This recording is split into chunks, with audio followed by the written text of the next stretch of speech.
أنتم وآباؤكم الأقدمون فإنهم عدو لي إلا رب العالمين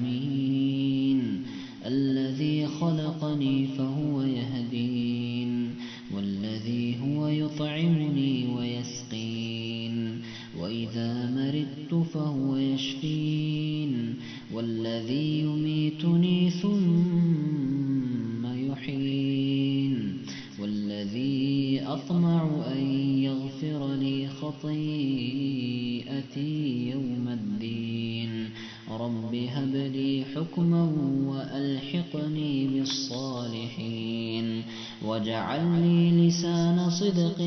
في الآخرين واجعلني من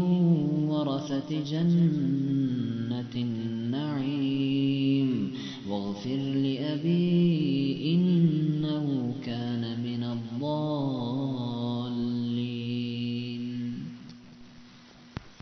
ولا تخزني يوم يبعثون يوم لا ينفع مال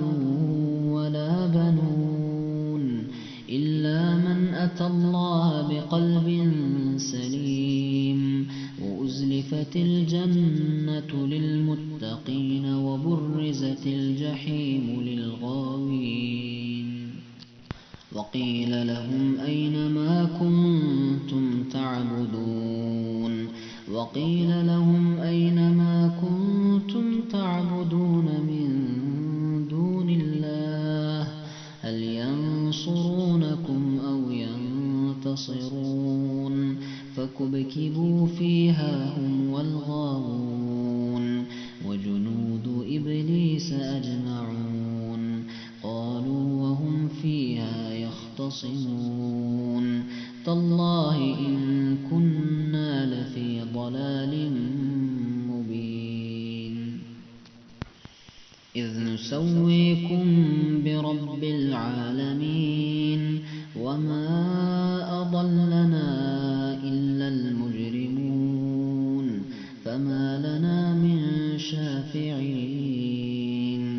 ولا صديق حميم فما لنا من شافعين ولا صديق حميم فلو أن لنا كرة فنكون من المؤمنين إن في ذلك لآية